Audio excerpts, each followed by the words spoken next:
तो मेरा नाम है विजय और मैं हूँ सऊदी अरब के रियाद शहर में। और सऊदी अरब का रियाद शहर जो है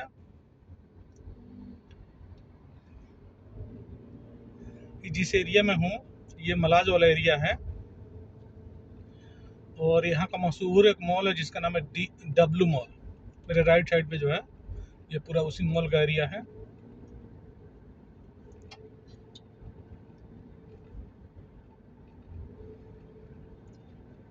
रात के 11 बज रहे हैं और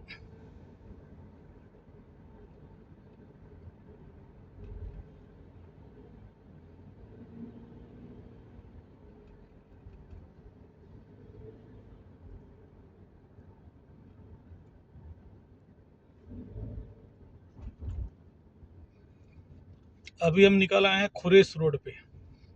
और ये जो सामने एक एग्जिट जो दिखाई दे रहा है ये है खुरेस, तारिक खुरेस रोड जिसको बोलते हैं।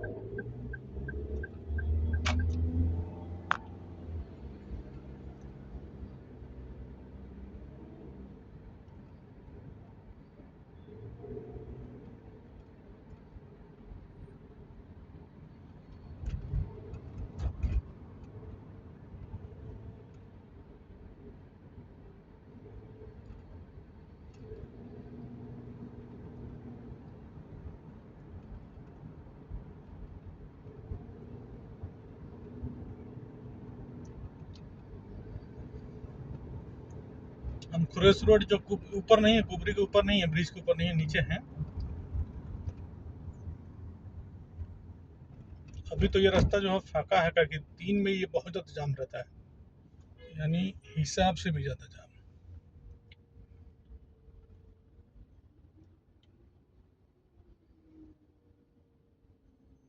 और यहाँ से राइट साइड में जो है अबू बकर रोड जो है निकलता है राइट साइड में, और लेफ्ट साइड में मलाज है, या मलाज स्टेडियम जो है उधर चला जाता है, या मलाज जो रेल है उधर चला जाता है। और राइट साइड में जो है मिलिट्री एयरपोर्ट है और अबू बकर रोड ये सीधा जो है दारी की तरफ निकलता है। सऊदी अरब जो है बहुत ही डेवलपमेंट और जो है एक सुख समृद्धि वाला देश है जहाँ पर पब्लिक बहुत कम है, और जितनी भी पब्लिक है वो रिस्पॉन्सिबिलिटी वाला पब्लिक है, यानी जिम्मेदार नागरिक जिसको बोलते हैं। सऊदी अरब के लोग बहुत जिम्मेदार और बहुत ही जो है समझदार लोग हैं। धार्मिक मामले में हो या जो है देश के प्रति हो, इनकी समझ बहुत अलग है। दूसरे दुनिया के जो लोग हैं, दूसरे जो देश के लोग हैं वो गुमराह हैं, यानी देश में किसी प्रकार से कोई आदमी अगर किसी बाहरी ने अगर एजेंडा कोई सेट किया तो वो अपने ही देश को जला के राख कर देंगे। लेकिन सऊदी अरब के लोग बिल्कुल अलग हैं। अगर मान के चलिए कोई पाकिस्तानी है, कोई इंडियन है, कोई बांग्लादेशी या कोई भी बाहरी देश का कोई आदमी है और सऊदी अरब को जो है बर्बाद करना चाहता है, या जो है सऊदी अरब में आगजनी करना चाहता है या देश को तोड़ना चाहता है, तो इस देश में जो अगर वो चाहे किसी भी तरीके से षड्यंत्र करने के लिए कर नहीं पाएगा। चाहे वो पैसा फेंके, चाहे कुछ भी करे, यहाँ के लोग जो है ठीक है गुमराह नहीं हो पाएंगे। चाहे यहाँ के लोगों को जो है कोई कोई प्रेशर बना के सरकार गिराना चाहे तब भी नहीं कर सकते, क्योंकि यहाँ के जो लोग हैं वो देश विरोधी नहीं है। देश विरोधी, राजा विरोधी, इस्लाम विरोधी या धर्म विरोधी जिसको बोलते हैं वो नहीं है। और जब ऐसा नहीं है तो इसका मतलब है जो भी राजा बैठेगा उसे पता है कि देश के लोग जब धार्मिक हैं और समझदार हैं तो उसे कोई खतरा नहीं है। जब उसे कोई खतरा नहीं है तो पब्लिक के लिए बेहतरीन बेहतरीन सेवाएं प्रदान करेगा और जो है देश की उन्नति के लिए अपना भी जो है योगदान देगा।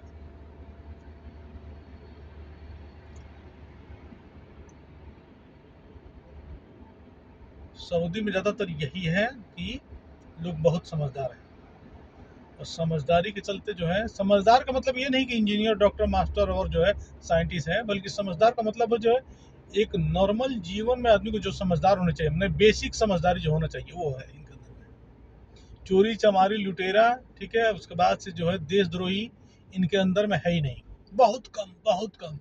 है भी दो चार तो ऐसे लोग हैं जो बाहर के रहने वाले लोग हैं, नहीं तो मुसलमान के नाम पे सऊदी अरब में जो प्योर मुस्लिम है सऊदी अरब की जो नागरिक हैं, उनके अंदर में चोरी डकैती छिनरई, औरत को जो है ठीक है घर से उठाना है या किडनैप करना है या उन्हें लव उनको जो है लव में ट्रैफिंग करना या उनकी हत्या कर देना, ऐसी उनकी विचार है ही नहीं।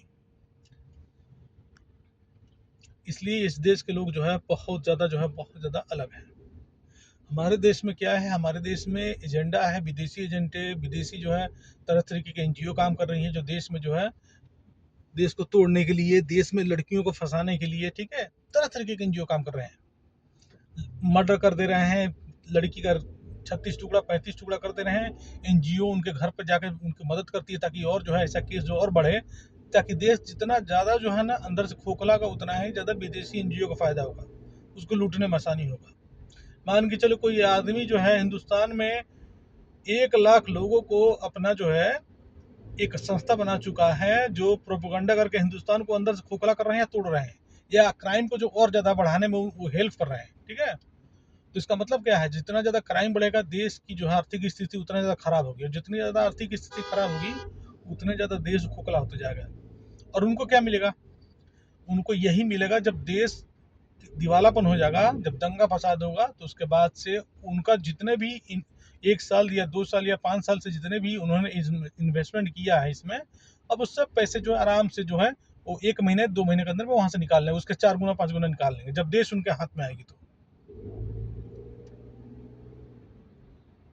यही है एजेंडा। और इस एजेंडे में अभी आदमी जो है भारत का समझने में नाकामयाब है, ताकि भारत में जो लोग हैं वो लालची हैं और अधर्मी हैं। अब अधर्मी और जो लालची आदमी होता है उसको गुमराह करना बहुत आसान होता है। जहाँ के लोग लालची नहीं हो गए, रोटी के लिए देश को बदनाम नहीं करेंगे, खाने के लिए दाल के लिए रोटी के लिए बदनाम नहीं करेंगे देश को, फिर वहाँ की जो है ना एक अलग ही तरीके के लोगों को जो है ना सुख सुविधा मिलेगी। जहाँ साले जो है 10 रोटी मिला हुआ है, दाल सब्जी मिला हुआ है, और बदनाम करते हैं सरकार को जो है दाल तो मुझे मिली नहीं है लेकिन मोटी नहीं मिली पतली मिली है। अब इसके लिए भी अगर सरकार को जिम्मेदार ठहराते हैं और जो है मीडिया में बनाकर वीडियो डालते हैं, तो इसका मतलब क्या है, इसका मतलब है कि जो है वो सीधे चाहते हैं कि विश्व पटल पर देश को जो है ना नीचा दिखाया जाए, और जितना नीचा दिखाया जाएगा ठीक है उतना ज़्यादा जो है विदेशी फंडिंग जो है ना ठीक है मतलब देश को तोड़ने में जो है आती रहेगी। समझते हैं ना। तो ये सब चीज़ यहाँ है ही नहीं। सऊदी अरब में, सऊदी अरब को किसी ने अगर बदनाम किया, चाहे वो खारजी है काम करने वाला आदमी है या चाहे यहाँ का मूल्य नागरिक है, उसने अगर सऊदी को बदनाम करने की कोशिश की तो फिर जो है इसका मतलब है या तो उसको डिपोर्ट कर दिया जाएगा सऊदी से, या उसके ऊपर कड़ा फाइन लगाया जाएगा, या फिर जो उसको जेल में डाला जाएगा, ताकि दूसरा आदमी ऐसा ना कर सके। क्योंकि मुल्क की बदनामी जो है ठीक है एक तरीके से मायने रखती है, ठीक है।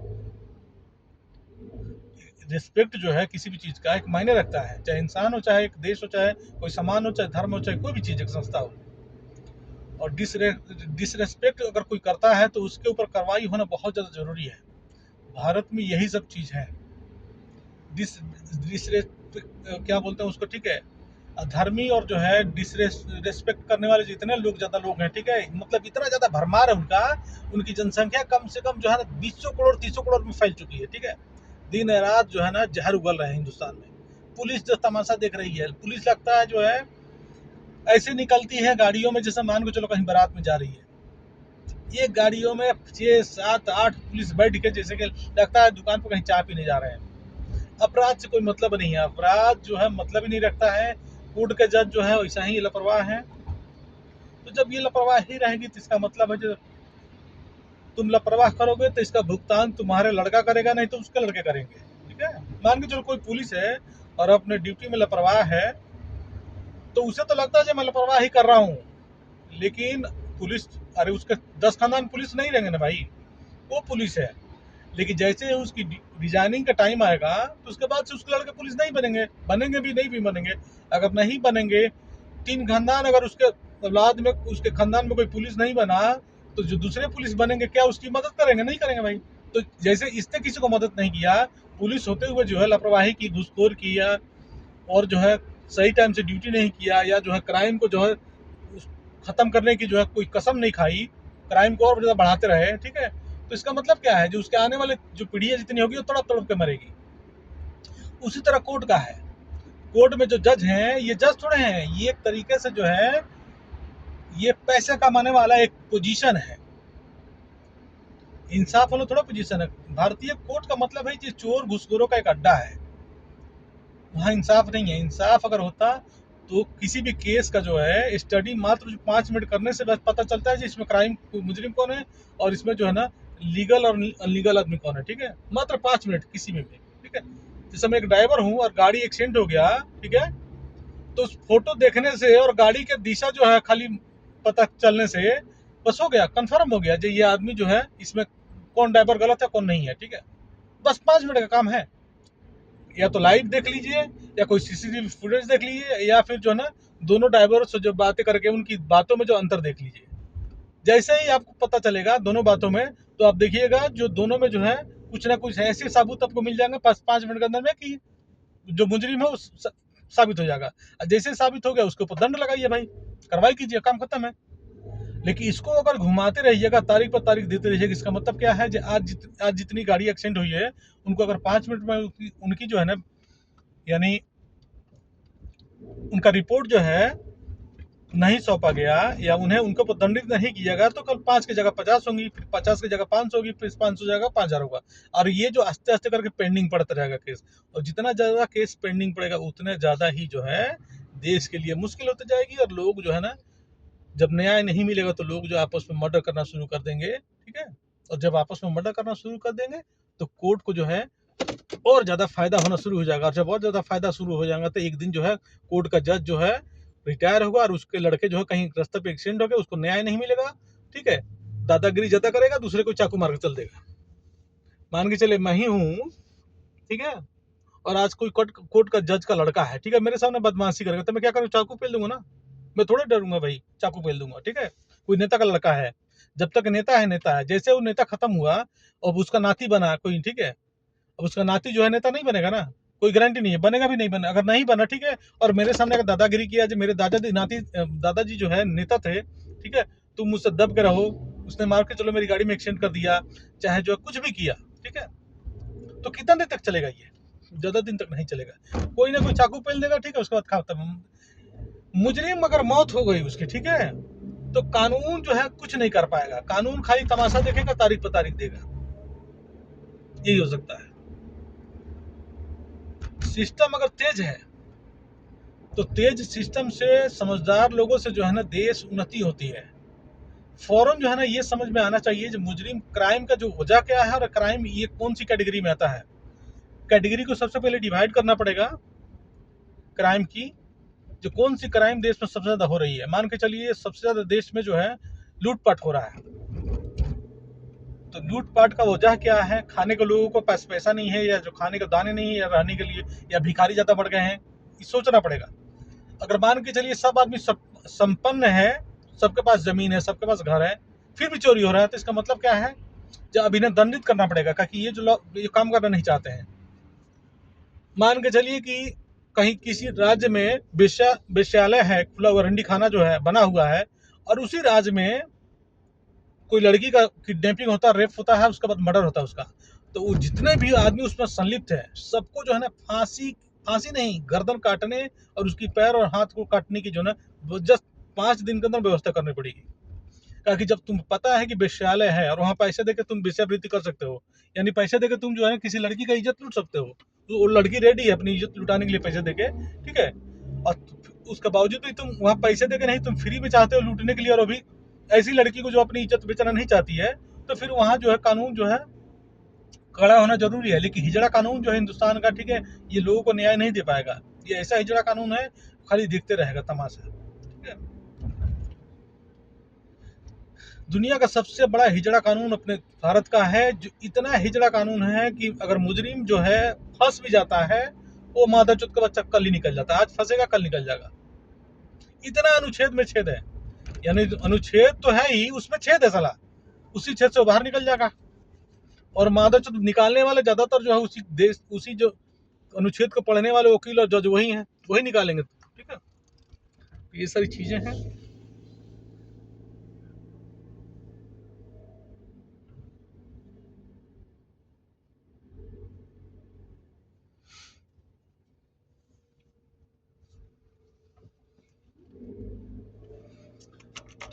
मैं अपने रूम की तरफ अब पहुंच चुका हूं।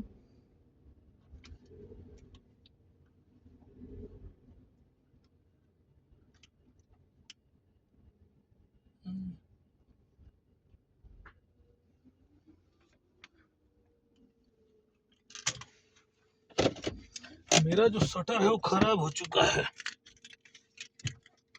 इसको हाथ से उठाना पड़ता है।